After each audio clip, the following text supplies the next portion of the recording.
Hey guys, thanks for joining me. Captain Kurt here. Hey, I wanted to talk to you today about something. Not too long ago, we had a guy who was having a little bit of problem with his monster motor. And man, that's really rare. And in fact, we sell 3 of the most bulletproof motors on the market. The Top 80 being used on a lot of other different brands. The Simonini being used on a lot of different brands. And the Hearth F33 Monster, big 312cc motor.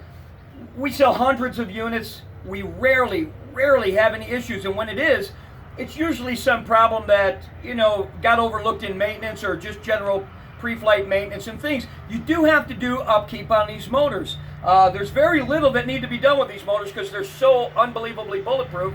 They're the most dependable units on the market. It's why I sell what I do. I went through about 11 different brands. I spent thousands of dollars falling for all the scams of why this one isn't the best and this one's the best. Fresh Breeze come with so many features that aren't found on any other brand. And these features have eliminated a lot of the problems that people deal with. So I'm not used to dealing with a lot of problems. I'm not used to dealing with a lot of calls, and usually I get calls so people just say, hey man, I'm having a great time. We see all the stuff you warned us about. We bought this Scout, we bought this one. I burned out my motor twice. I have a Black Hawk. I had this happen to me. We see all that. We don't get that.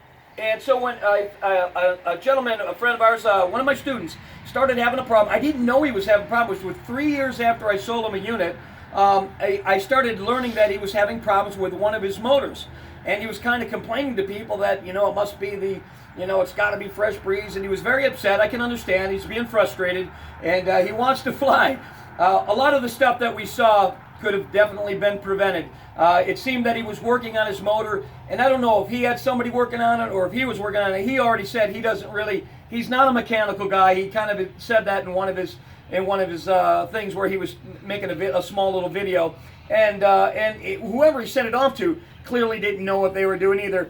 I told him, listen, I didn't know about this problem. If I knew about this problem sooner, I could have helped you. So you can't blame me on customer service. I answer my phones from 8 in the morning until midnight, and we don't disappear after we sell you something. We take care of our customers. And even though this is well past warranty, you got a full year warranty and you got a couple years from Hearth, but even though this is 3 years ago, I said, hey, look, take the whole unit. I'll pay all of the charges to get it up here. I'll pay for everything that needs to get fixed to make it stop doing what he says it was doing. Now, one of the things he said it was doing, coming closer with the camera, one of the things he said it was doing that was the complaint that I offered to fix for him is he said it was spewing out gasoline onto from somewhere around his carburetor. Come on over here with the camera. He said it was spewing out gasoline onto this part of his motor. Well, first of all, it can't spew it out because it's covered here. It can't come out of here. There was nothing on here that we saw when we got it, so we must have cleaned it up. However, before we even ran it, before we had anything put into it or even started up, we already noticed Tim right here. This is Tim Garvey. He's my mechanic. He fixes everything. The guy's a genius. He just came in and he noticed some things right off the bat. And one of the things that he noticed was the fact that whoever tinkered with the reed valve. Now, the guy that came in for training that bought this unit was over 300 pounds. And the only problem I knew that he complained about to me in the beginning was the fact that he was wondering why he was going through so much gas. Because he trained with another guy that had a monster and he didn't go through as much gas. Well, at 300 pounds, you're going to burn a lot more gas. You're heavier on the throttle. You're going to go through it. You're going to be harder on the motor. But this motor will fly you. But that was the first problem. But it seems like, I don't know if he didn't believe me or what, but he continued to believe that he had a problem with it. So he went ahead and got some reed valves or had somebody else tinker with the reed valves first to try to adjust them. And everybody has this friend that works on two-stroke motors. And I don't know who the guy was. If he was a certified mechanic, he needs to read the manuals the right way, because he did not put this gasket that's right here in the right spot. When he put the reed valves in, the reed box is right behind here. The gasket was on the outside, not even sealing it off. This has its own O-rings in it that seals off the air. So we believe we solved the problem with any kind of fuel that might have been spraying out on there. I don't know if it was or not. I can tell you this, it's not a fire hazard because it vaporizes and there's so much air pulling through. One time, to kind of prove a point, I took a bucket of gas and I poured it over a hot engine while it was running, and when it dried, not one drop was on the thing. People used to say, oh, I wouldn't have a fresh breeze, the tank is on the top. Well, these same people will route a motorcycle with a tank sitting above their engine too. So that was always kind of a scare tactic to the competitors to try to get people away from it. But we don't have leaks in our tanks, and if there was ever gas going through, it's pulling through here. It couldn't start a fire like that. But that was the first thing we noticed wrong. The next thing we noticed wrong is the boot down here was full of carbon. We started just looking for anything that we could find wrong. We already solved the problem. We've ran this thing for over 45 minutes to an hour now, and we're going to even start it up now so we can show them that it's running good. This is completely dry. There's absolutely nothing spraying on it. Now, sometimes you guys may get stuff going around. Don't be fooled. You're supposed to get a little blow-by from these joints, and these need to be changed from time to time. Fresh Breeze has an awesome joint system for their exhaust. And when you have a unit that doesn't have these kind of joints, you're going to get cracking in your exhaust with every brand that doesn't have it. They all do it. They don't put enough joints in their exhaust. Fresh Breeze has this very unique joint system that has two fluted ends everywhere there's a joint. In between those fluted ends, there's a donut type metal, like a bronze donut, that the two fluted ends sit on, and then the spring system holds it together. Very unique spring system too. It's not a spring on a hook that wears out easy. It's a spring going through a bolt. So it's a much better system on our exhaust systems. But you can always expect, especially when the donuts start getting a little bit worn out, that you're going to get a little blow by the pressure going. It's common. It's not anything that you got to worry about. It's just got to clean it up. And I clean my unit down every night. And that's when I do my pre-flight. If you watch my pre-flight and maintenance video, that's when I do it, while I'm wiping it down and cleaning it up. So I don't have something that's sitting there all dirty. And then I noticed things that are going wrong. This machine was very well neglected. The original, it seemed like the original fuel filter that was on it. In fact, while we got here, it was very little flow. We replaced that. We put a fresh plug in it. The float bowls. I want to cut in here a little bit. With this issue here, the first issue was the gas on the back of here. It was really hard to believe all that gas was on there, as Kurt already said, but the big thing was that gasket. What I think was the problem is that when you run it through a really rough field, we also adjusted the floats in here. There was only only enough gas filled up in here. I think this was splashing the overflow onto the back as he's running it back. That to is the rough possible. field. Yeah, and it's a possibility, but there's no way all that fuel that I seen on the video came from absolutely all of this stuff coming back through here. So we did run it for 45 minutes just recently, and it has no fuel on it. So with that, we noticed at a higher RPMs, they were just missing a little bit. So I took it back, and the other thing, let me back up a little bit. There was also complaining about a lot of blow-by in this gasket back here. But when I got it, there was RTV in behind this gasket. It looked like somebody had pulled it apart. So I pulled all this apart, got it all nice and clean, put it back together. As we've been running it, there's no blow-by there. There will be blow-by, as Kurt said, on all these little donut gaskets, which isn't an issue. I replaced the bolts here. I did give you a new bronze bushing down here, new bolts, because the bolts, as the blow-by kind of wears on the threads a little bit. So I put new bolts onto there, and it was still running a little bit rough, so I didn't like it. So the next thing I did was I pulled the whole cylinder head off. And let me interrupt here. Got it. First of all, the only problem I wanted to solve for Bart Berry was this complaint about exhaust on there. Now we went above and beyond what we need to do. We want you to be happy, and we try to take care of you here at Flightjunkies. And again, we don't deal with these kind of problems because, man, these things are bulletproof motors. But they do need regular maintenance. But there was absolutely, this thing was abused hard in rough fields. It wasn't treated well. Things were done on there wrong, and I was told that it wasn't worked on like the cylinder head.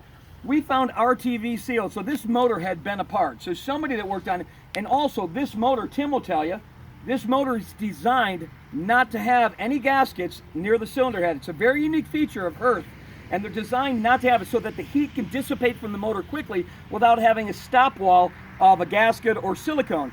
Whoever put it on, put RTV sealer in there, put RTV sealer over here, put the reed valves on wrong.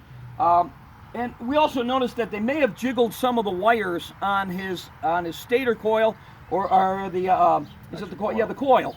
And so it looks like some of the wires were loose. It still wasn't running good. We also discovered that his ball was only starting off with, well, like when we turn the fuel on and the motor's not running, we leave it set there, we shut it off, we take the ball off and we look, and it was starting out with less than half a ball.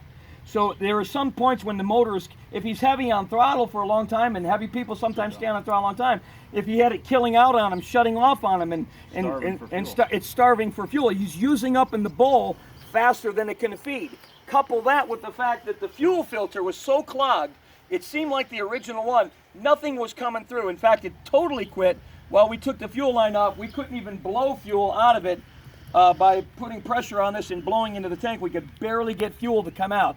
So you got that going for you. And Tim, what else do you need to say about it? Well, other than that, like I said, took all the piston out, cleaned everything out, ultrasonic cleaned the piston, the cylinder head. So you ultrasonically cleaned every piston on this? Decarboned it, did all of that. Well, you didn't have to do all that. No. I mean, we were just trying to see. But he went the extra mile. Tim went the extra mile for you. The entire upper end was checked. The rings are good. Bearings are good. Everything's are good. I was just trying to get rid of that high RPM little jog, and we found out that some of these wires are loose up into here. I would suggest taking a look at putting all these together or crimping them together. There is a little issue here with this coil where this wire is loose inside of here. I'd probably replace this coil.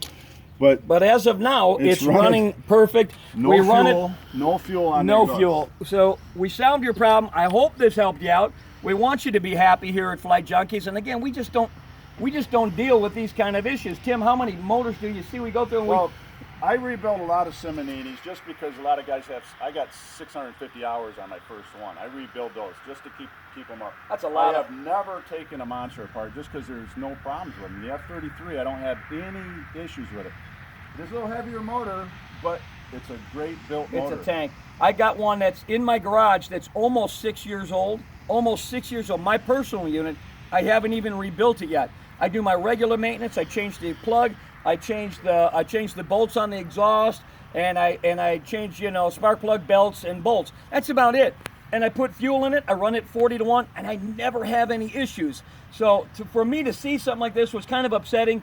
I do want to see some regular maintenance. I suggest that you get in, read the manual, and if you don't know how to do something, contact us. We'll help you through it early. Don't tinker with it. Don't fool with it. If you're having a problem, my phone rings from 8 in the morning until midnight. Call us back. But as of now, we solved your problem. We believe it may have been, and also, again, as Tim said, those rough fields bouncing around like that, you can't pick fields with potholes in them and gopher holes and driving through ditches and stuff that's, There's no way all that fuel came off of somewhere other than blowing out. Yeah, it can't do it. In fact, we've taken a squirt bottle full of gasoline while the motor's hot, and we've sprayed it right on the exhaust before just to show people. And I made a video a while back. Everybody said I shouldn't do it, but I literally showed everybody by dumping a gallon of gasoline, standing right next to it, dumping a gasoline over a running motor to show that doesn't cause a fire. You need a lot more heat, and you definitely need a spark for it to do it. And nothing happened. It blew it right through there. Killed my grass for about 50 feet, but I wanted to prove a point. A little bit of spray back. And by the way, I talked to Chris, who is he's an A&P mechanic on down at Southern Skies, and he said a little bit of blowback from the carburetor is always normal on a two-stroke motor. However, that blowback won't be noticed by spray up onto your exhaust because you have an intake silencer in the way. So whatever you saw on there, it's not fuel, but I want to start it up so you can see that it's running. Again, we ran it for about an hour.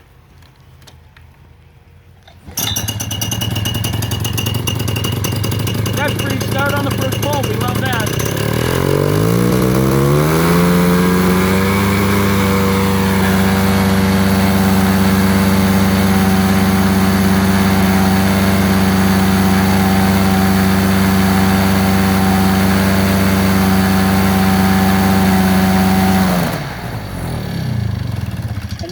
To that thrust.